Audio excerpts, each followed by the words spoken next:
on this episode of Therapy Bites Art Lab. Hey T-ballers, do you have to wear skirts, love pink, and wear bows in your hair to be feminine? Let's talk about that today. Welcome to Therapy Bites Art Lab, where Dr. Heath and his special guests share real-life stories of helping and healing, fresh from the actual therapy couch, while taking a bite out of common counseling missteps and misconceptions. And now, here's Heath and the T-ball team. Hey everybody, welcome to the Art Lab. We are so happy to have you here today. So we are going to talk about healthy femininity today, and I am joined by our two other Art Lab ladies, Debbie and Heather today. For those of you who don't know, we are all family. Debbie's our mom, Heather's my sister. But we recently started a new page on Twitter called Psychology for Women at Flow Tribe. Come follow us. We'd love to have you. But we decided to start the page so that way we could provide, psychologically healthy information for women by women. And I thought it would be good to have a podcast episode to kind of cover the topic of healthy femininity, because I know there's been a lot of different ideas about what femininity is in today's world. So we thought, hey, let's take a healthy psychological perspective on this. So when you think of the term femininity, whether it's stereotypical or not, what kind of comes to your mind? Stereotypically, I think of lace and pink and, dainty and nails, pedicures, high heels. Yeah, dresses. I myself am more of a tomboy, and I believe Heather is too. Oh, definitely. As well. And so there's kind of the whole idea, well, can I still be feminine and associate myself with things that people might not think of as feminine? So I am a martial artist. If any of you have read my bio on our landing page, I do live action role play. Haven't done it recently, but I used to love that kind of stuff. On the more feminine side, I guess, if you're talking stereotypically, I did do tap dance, which was a lot of fun. But no, I really think kind of our thought life can get in the way of us understanding what true femininity is and just taking in what culture says. Because it seems like there's almost a war on being feminine in our society. Like it's a bad thing to be gentle and kind and caring and nurturing, that we're not strong if we are gentle and kind and caring and nurturing. But what has y'all's experience been with that, or with noticing that? No, that's true. I'll see a lot of posts, or I'll hear people talk about it, and it's almost like women have to be tough and rough, and it being gentle and kind and nurturing, as you said, is a weakness. Or if we are married, our spouse, if we have a perspective that he's kind of a covering for us, I actually like that. I actually really like that if there's something difficult, I can go to my husband, who this month will be my husband of 40 years. I like that I can come to him, and let him be in charge and take care of difficult things. But I've always been a tomboy as well. I always preferred cars over Barbies and things, and I like jeans and t-shirts over dresses, but I also enjoy taking care of people and nourishing and being gentle. And I don't think that's a bad thing. What have y'all heard? I've heard kind of the same things. Other things too, like kind of the independence, like you don't need anyone else, like you can be independent and do your own thing. And that is true, but I do think I agree with you that it's good to have someone to lean on sometimes, or even sometimes just to know that the courtesy of like a guy or someone opening the door for you and holding it for you. It's not because they're belittling you. It's more, in my opinion, kind of out of respect. And that's a good thing to have. And if someone does that, I've heard about some people, well, I don't need you to hold the door for me here. I can get it myself. But it's more of just kind of thanking that person. And I've always, preferred jeans, and I don't really carry a purse. Right now I have a chain wallet. That's, it's kind of, I like, the like more what would be considered in society kind of more masculine things, but at the same time my bedroom is pink and purple and lime green, and I enjoy stuffed animals, but I also enjoy, you know, action figures, action movies, you know, that D&D, like that kind of stuff, you know, like I think being feminine is more about like the way you present yourself. Also, it seems like women lean more towards being like a caretaker, like you're caring for others. Do you think that women are different than men and that it's a good thing? Yeah, absolutely. I think, you know, and those of you who've listened to our podcast, you know that we are all believers here, and we kind of come from that perspective. And a lot of people may view that perspective as, well, you know, you're just saying that men are superior and that they rule over us. And it's like, that's not actually what it says. It says that we both have our own complementary roles and that neither one is above the other. And in fact, I kind of see it as the men have the more kind of difficult touch and go job because they're supposed to act as Christ treats the church. And if I had to be in that position of God was going to compare me to Christ loving the church, I would be very careful with how I took that position, because I think there's a little bit more of that kind of responsibility that goes with it. But no, I don't think that women are any less, and I don't think it's meant to be that women are any less. We have the unique opportunity to provide a role that men are not able to provide. And I don't think people look at it that way. I think they look at it as, well, if they can have it, then I should be able to have it. It comes back to perspective and how we choose to view it. If I choose to sit here and think, well, you know, if men can do this and if they can have this, and if it's not something that I get to have, well, then I must be seen as lesser. I must not be. We're basically kind of basing our worth on something that our worth should not be based on. Our worth is inherent to each of us. It is, you know, basically assigned at birth. It does not come from anything out there. It comes from in here. So a lot of it, I do think, comes down to perspective and the way that we choose to think about things. If I choose to think, you know, well, when I get home, I'm going to cook dinner, I'm going to do the laundry, I'm going to do the dishes, I might think, well, you know, it's just because I was born as a woman and people think that this is what I have to do and this is horrible and I wish my husband would get off his butt and da-da-da-da-da. Well, the Therapy Bites podcast is HIPAA compliant. No identifying patient information will be disclosed by Therapy Bites podcast hosts or Therapy Bites podcast guests without permission from patients or guardians.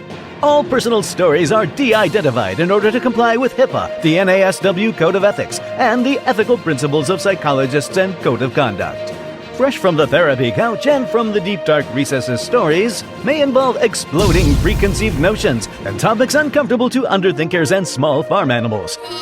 Audience discretion and duct taping your head for safety is advised. Concrete-headed Kool-Aid drinking humans assume all risks associated with any possibility of choking to death on the accurate, realistic thoughts presented in the art lab. This is natural selection, and Therapy Bites podcast management and hosts are not responsible. hey T-ballers, welcome to Fresh from the Therapy Couch, where we talk about situations that people just like you struggle with every day. And the topic that I'm going to talk about today is one that I've talked about on my For Ladies Only page, Psychology for Women, and it has to do with how we view our husbands. So if you want to go check out that post, go look at my flow page. But so what the post was talking about is how we tend to mind read with our spouses. So if I'm in the kitchen and I'm cooking while I'm also doing laundry and I'm also clearing clutter off the table and doing multiple things at once, and my husband may have come home from a difficult day at work and he's just sitting on the couch on his phone, it is very tempting for me to think, oh my goodness, can't he see how much help I need? Can't he see I'm frustrated and that I had a difficult day too? Well, the answer to that is no, he can't see that.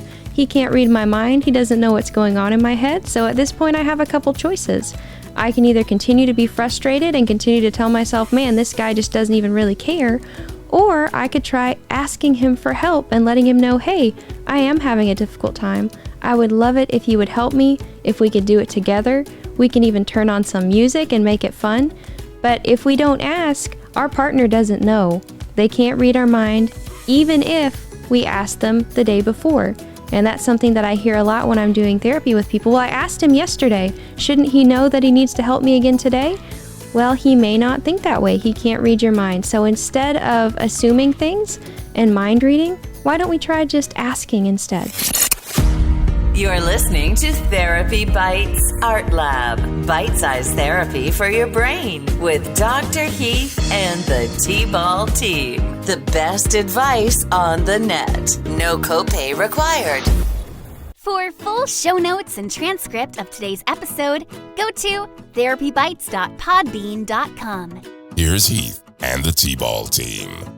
In my experience, if I ask my husband, and I know this isn't everybody's experience, so I'm very grateful, but in my experience, if I just actually ask my husband for help, he is more than willing to help me. Now, sometimes there may be a little grumble here and there, but I have plenty of grumbles myself. If we view it from the perspective of, hey, I get to do this, this is something that I am able to do, and there are things that I believe women are better at doing than men. There are some roles that we fulfill better. Like we've talked about it, the nurturing role. You know, sometimes we can get through to people in a different way, and it works better than men. Now, there's other situations where men may be able to get through to people better than we can. But I think the important thing is they're complementary roles, and they're not really seen that way anymore. That's kind of almost the mindset of anything you can do, I can do better. And I don't believe it's supposed to be that way. Kind of like you were saying, it's complementary. Like we're almost two sides to the same coin. Like you can't have one without the other. Like you can do things independently and by yourself. And I'm actually kind of glad you brought up the independence thing, because I was reading, I've been reading through 7 Habits of Highly Effective People, Stephen Covey, and he talks about in there kind of a continuum from dependence to interdependence. So it goes dependent, independent, interdependent. So if you are still dependent, which basically means you rely on other people for things to be done and all that kind of stuff, you cannot be interdependent. You have to reach that independence first before you can be interdependent. Now, what interdependence is, it's actually one of the strongest things that we can be. It's when we work together with each other, playing on each other's strengths and focusing on that to help us get to where we need to get, whatever it is, whether it's in business or a relationship, really. And that interdependence is very important. Basically, we're working together towards a common goal. And if you are doing things independently, which some people, you know, let's take single moms, some people, they don't really have the option. They have to do it independently, and they can absolutely do it. I see a lot of single moms knock it out of the park, and I'm amazed by them every day. But if we're able to have that interdependence, even if it's not just, you know, a husband and a wife, it could be a single mom with her mom and her friends and people coming together to help. You know, they say it takes a village to help raise children and all that. If we're able to work together with other people, we're probably going to have a better result than if we just try to, you know, push on by ourselves and say, you know what, I got this. I don't need anybody else. I don't need any help. Because as humans, we're very gregarious to begin with, and that just means really social. We're social beings. We're meant to be in contact with other people. But if you look at it from that perspective, that, hey, I'm working together with this person towards a common goal, instead of, you know, taking offense at everything and seeing everything that we don't agree with or don't like as a threat. So seeing somebody opening the door for me as a threat, you know, well, I can do it myself. I don't know why he's doing it. Instead being like, oh, that's cool. Thank you. You know, we don't need to infer intent and assume that what people are doing is malicious, because somebody opening the door to me is not malicious. It's actually a very kind thing. And I mean, I open the door for people sometimes too, and sometimes I get some really weird looks, especially if I do it for a guy. I get some weird looks. But anyways, what do y'all think about that kind of concept of interdependence? I think that's great. And I think that's exactly, you know, where it's supposed to be. And I like that you brought up the fact that a lot of the things that you'll hear nowadays about women, you know, with men, and the reactions and the things that are being said are because women are interpreting what men are doing as a threat, or men are interpreting what women are doing as a threat. And I think it'd be much more helpful, instead of doing that, if we just look at one another and ask, hey, you know, what can I do to help? What can I do to make this relationship deeper and stronger? And how can I help this other person? And, yep. And my husband has opened the door for me forever. And I like it. Yeah. Well, and I think what you said there was really important, putting the relationship before what I want. We've talked a lot about how if you want a relationship to work, you can't just focus on just getting what you want. And if what you want is some sort of superiority or dominance in a relationship, then we're really ignoring what the important thing is about a relationship, and that is doing everything that we can to build it stronger, which means playing on each other's strengths. Y'all probably can't tell from this, but I'm a fairly short person. I'm 5'2", and I just so happen to marry a fairly tall person. He is 6'2". He's a full foot taller than I am.